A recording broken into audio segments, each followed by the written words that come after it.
Hello students, let's see the chapter. Chapter is power sharing. Now when I say the name of the chapter power sharing, a question comes. What is this power?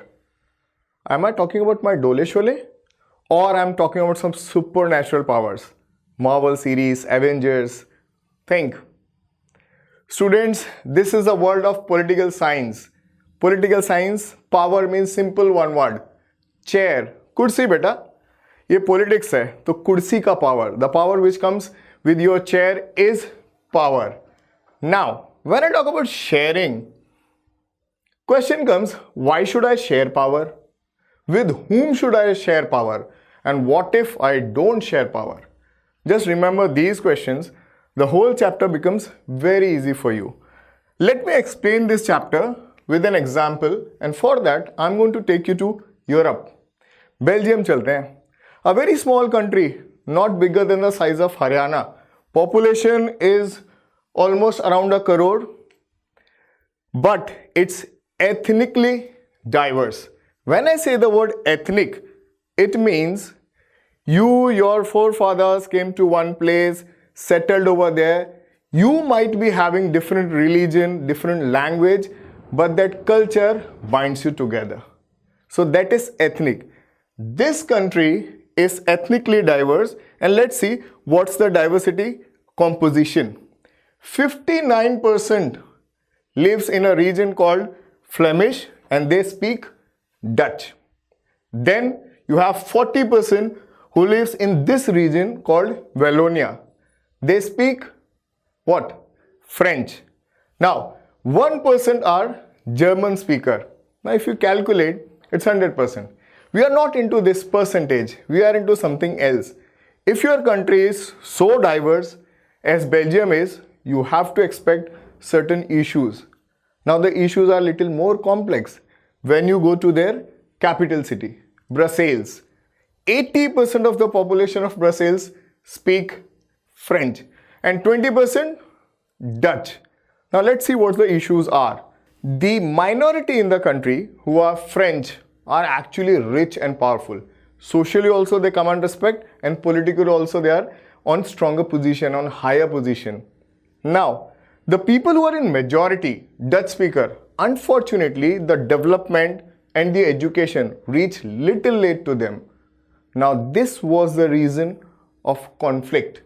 Now this conflict, how would it increase and what forms it can take, we are going to take up little further. Before that, again go back to the capital city, Brussels. Remember who is in the majority? The people in majority are actually in minority in the whole country. So if I take an example of our country, अगर मैं India का example लूँ, तो दिल्ली में वो लोग हैं जो पूरी कंट्री में माइनॉरिटी में है और जो पूरी कंट्री में माइनॉरिटी में वो दिल्ली में मेजॉरिटी में है और वो आपका फेस है तो it's going to impact a lot socially as well as politically. अब देखते हैं इशू आगे क्या होता है.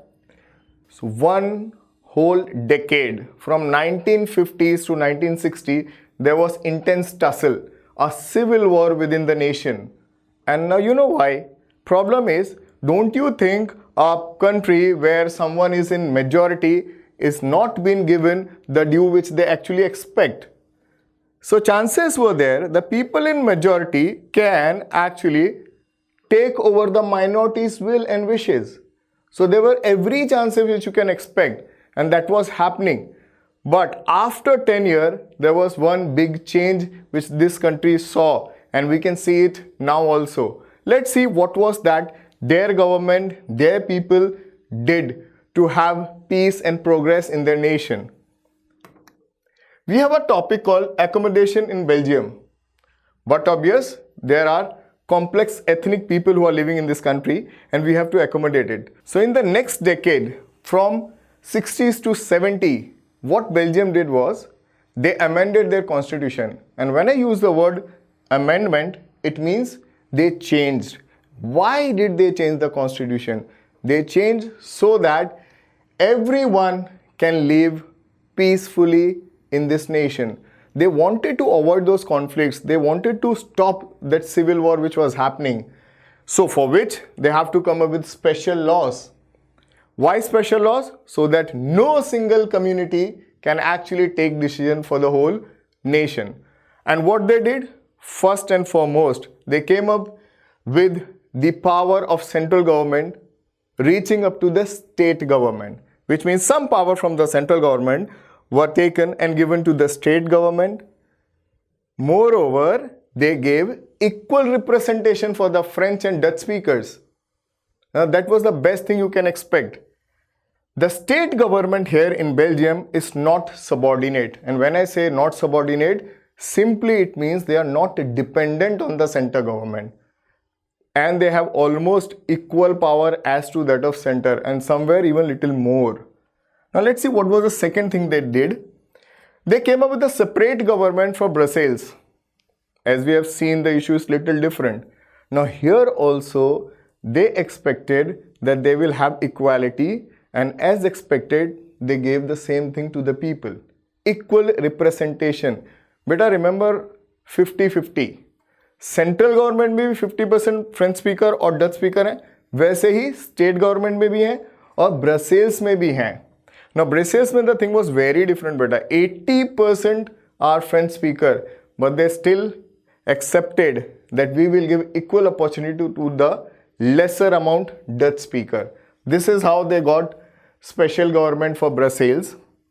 Now one thing which they did little different was forming a community government. Now here what they did, no matter where you live, you have to cast your vote to select your community members. And what they are going to do?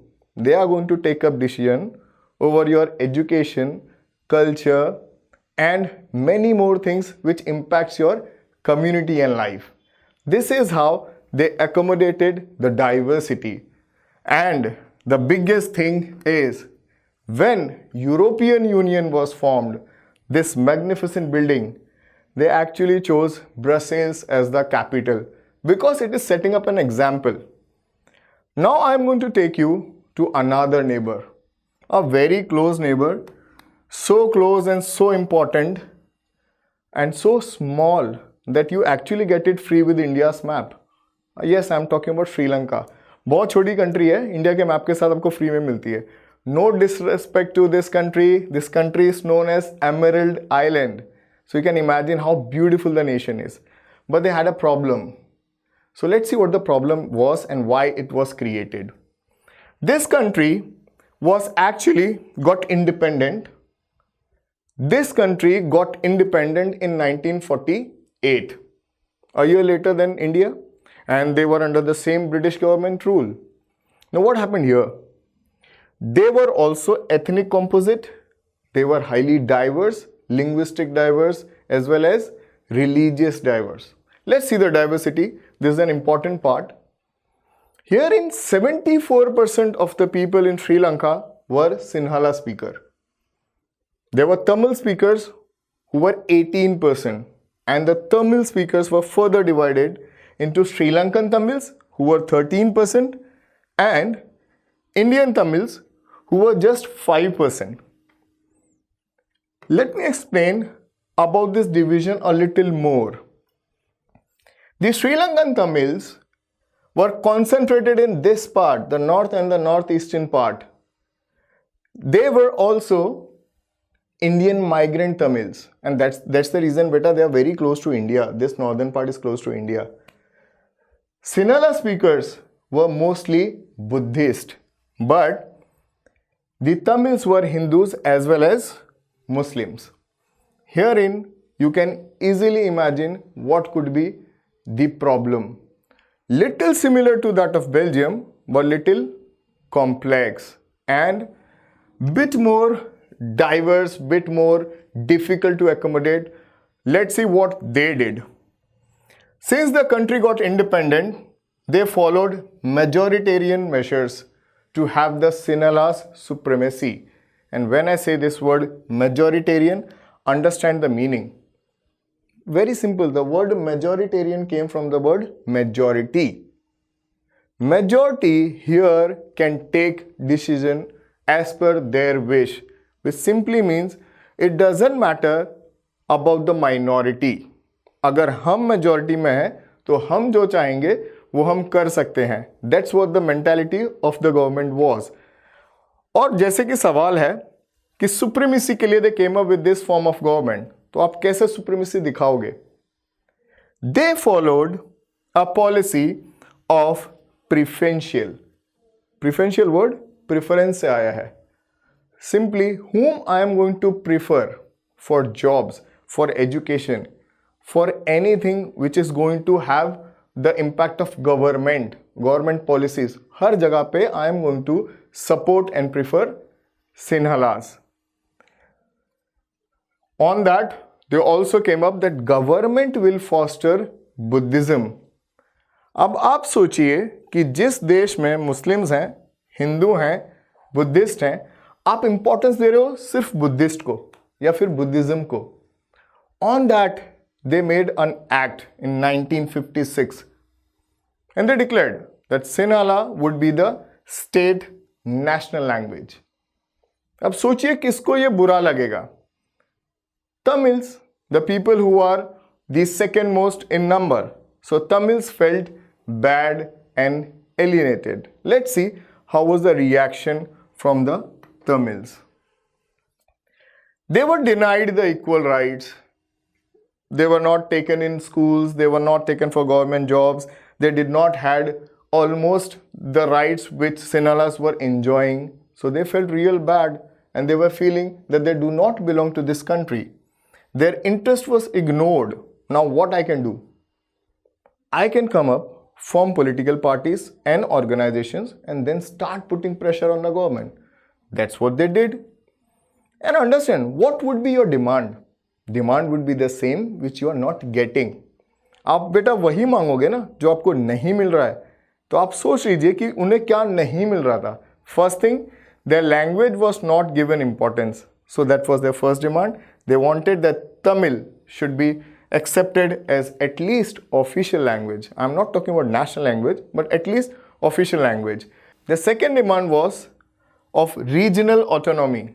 Now when I say the word regional autonomy, they wanted their self-government in one region. They will use a word called Elam. They wanted Tamil Elam, separate Tamil Elam. Elam in English means simple state. What was the third demand? Give me equal opportunity. Give me job. Give me jobs in government offices, schools and everything as you are giving to Sinhalas.